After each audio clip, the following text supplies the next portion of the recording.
This is an interesting one. I think this is treacherous ground, mined with stereotypes.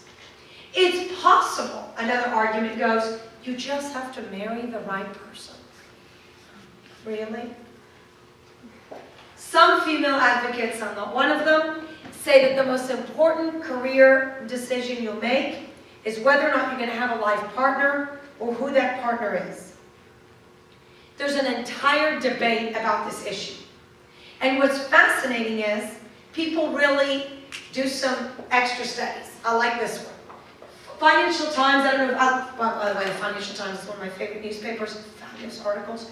But it's that pink newspaper you guys can get. I guess you can get it online. No, nothing's in the library anymore. I guess it is, but you guys can get it online. I still old school. I still get the actual paper. I like to touch it. Anyway, Financial Times. They have a ranking always of the 50 most powerful women in the world of business. So a woman that was really taken by the whole statement of the kind of man you ostensibly need to have at your side, assuming you need one at all. 50 most powerful. So what they did is they did a scrutiny of what they were like. Interestingly, a lot of them had children, but none of them had what they called an alpha male husband. The whole thing of having an alpha man, being an alpha male and alpha woman. And many have said behind an alpha woman, you need a beta man. So the bottom line is the conundrum facing woman is, what is it? You have to at some point decide that you have to end up, if you want the luxury of marrying, that you decide you have to be with someone who's not going to be as motivated. Very complicated. No facile answers, no solutions. Then another one is, it's possible if you sequence it right. That's very hard as well. Now I will tell you, the fact though that she wrote in this article that will become a book, the following statement, to me made me think and food for thought, to give you a sense of how hard this whole thing is. What does she say?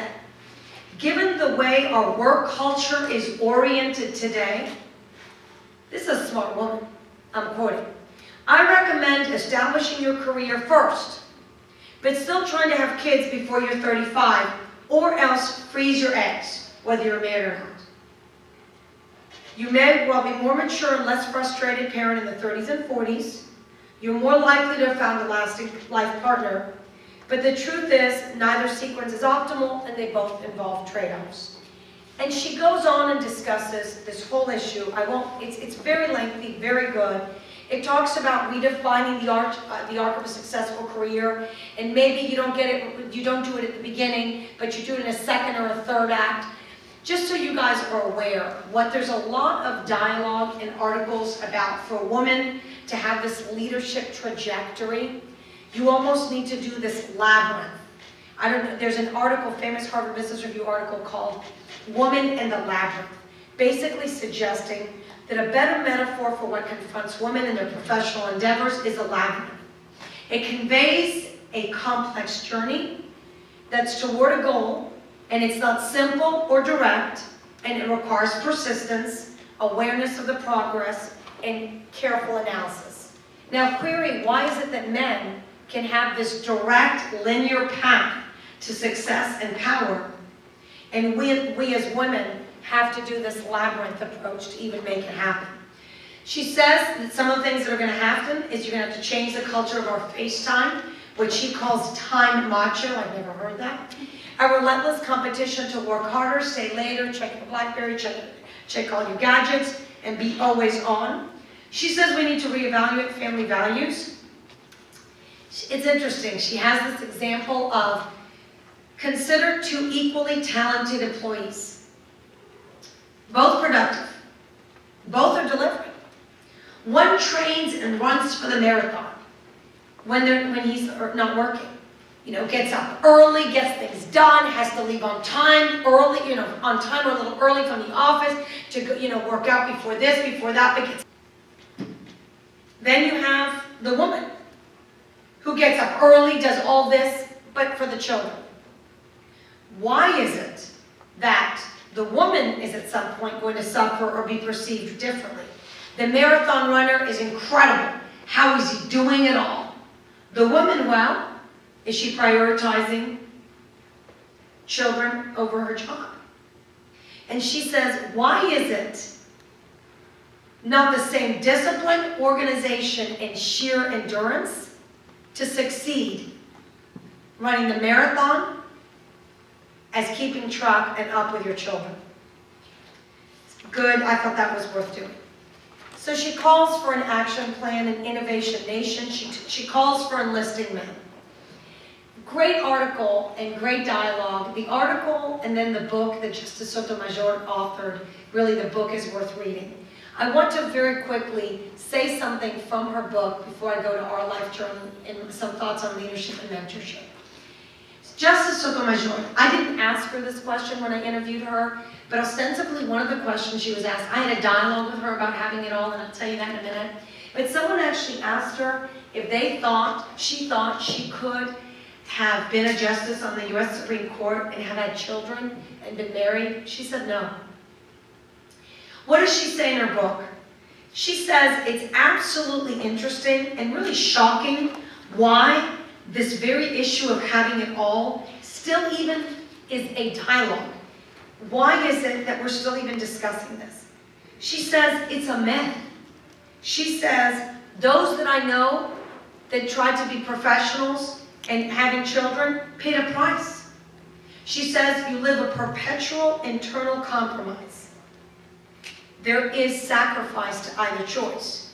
One thing that's very important, and I want to make sure the takeaway from this, from my remarks, obviously I'm a staunch feminist, and I make no apology for it. I have no problem with the word feminism.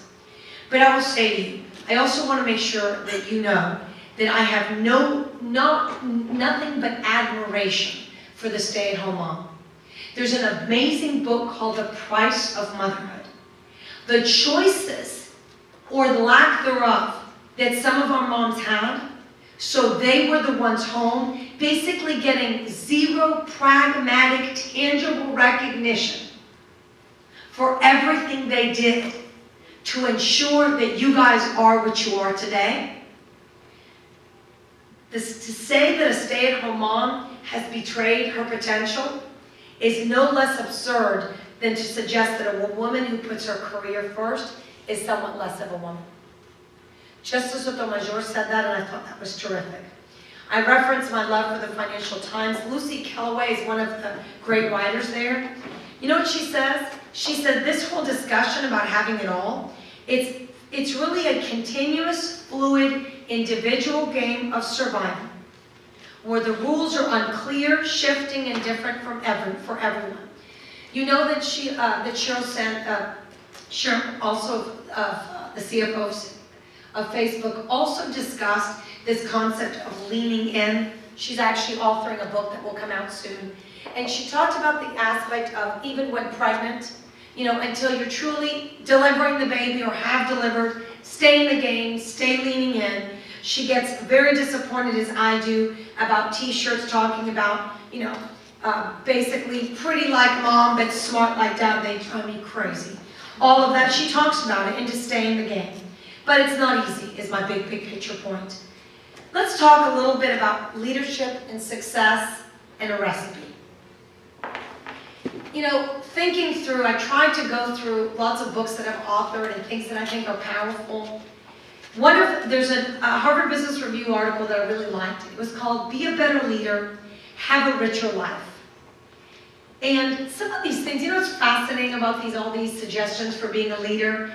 It's not that they're particularly life or earth-shaking or brilliant, but they make you think, and they're facile, yet not facile in delivery and putting into action.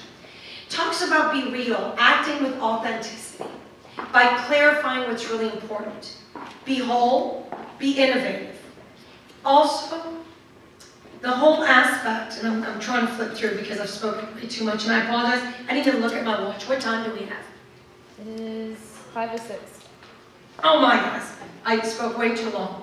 I apologize. I'm going to actually truncate this a little bit, and I apologize for this, and I thank you for listening. But in the mentorship and leadership, there's also Daniel Goleman, who talks about self-awareness, self-regulation, motivation, empathy, and social skill. And if you think back to the things that I said at the beginning, it has a lot to do with that. Leadership Texas talked about the 10 commandments of successful leadership, all predicated on one thing, knowing yourself. One thing about mentorship that I want to say, I have found in terms of my career track, although there was not a lot of women that I was surrounded with as associates, most of the first firm I came to in Houston, I was the second female associate of 40 male associates, and after 6 months I was the only one left. So it is not as if throughout my career I've been surrounded by women, but what I've done is exactly what you're doing right now. As early as I could and had the opportunity, I would reach out, I would go to speeches, hear women's stories, and maybe if I found them interesting, I would follow up. And it need not be the traditional mentorship situation where you're meeting them weekly or otherwise, because that's almost impossible this day and age. Especially if you end up wanting to speak with someone that truly is blowing and going in a lot of directions. But you can reach out to them. And the reality is, most women, clearly most women that have made it, want to give it back and want the face of power to change. I will say, there's no doubt that the fight matters. One of my favorite quotations is the one that talks about being in the arena, fighting. Sometimes you win, sometimes you lose, but you're there. I began my remarks by talking about passion, the hunger and drive, which is hunger and drive, more than just this interest. Preparation, perspiration, persistence, perseverance, perspective, panache, and power. And I promised you that I would talk to you final notes about power. A great author that wrote this book called No Excuses, 9 Ways Women Can Change How We Think About Power, says that both effective leadership and acts create fundamental social change are rooted in the language of power. If women, I believe, are going to make meaningful advances in any of the professions, you have to master the language and dynamics of power. It's not easy, because without spending a lot of discussion time on it, there's absolute ambivalence about women's ambition. Ambitious women can be seen in a negative light. If you read the book, Justice Sotomayor was called some very ugly things. Tough, you can imagine what the second word was. Because most of the time, if you're aggressive or really just confident and focused as a female, you're pushing. I walk in many times to a place, I have not opened my mouth, I've just walked in. People will say, are you visiting from New York? I mean, just my demeanor walking in. And what they're really trying to say is, wow, you're a little pushy, if not worse. Why some people have it and others don't, this is another great book that I recommend. What does the author talk about? Get comfortable with the pursuit of power. There's nothing wrong with being a powerful woman. Be intentional about what you're seeking. Face your fears. Identify and build strategic relationships. Act with power. Don't cede the hill, and practice. When I give the speech and talk about the P's, obviously at a very different level to high school students, I talk about having my P's with a red pencil, which I actually have in my purse. And it's a red pencil. Why is it a pencil? Because when you act boldly, you will make mistakes. So you want to be able to erase, but with the erase, with the mistake made, with the error comes adversity. You want it in red because you want them bold. Bold, big, and hairy. In closing, I would say, stay in the game, please. For the face of power will never change for women. And whenever you can, include, promote your fellow colleagues, advocate for women. Lean in and deliver with passion, preparation, which you're doing at Rice, perspiration, I'm sure you are, persistence, perseverance, perspective, and your panache. That you need to determine. What's going to be your brand? What's going to be the extra dish that you bring, the special dish, the your je ne sais quoi? And I very much believe that the power will follow and will flow. Pardon that my remarks were so lengthy. I will answer any question you have. Thank you for being such a fabulous audience. I appreciate it.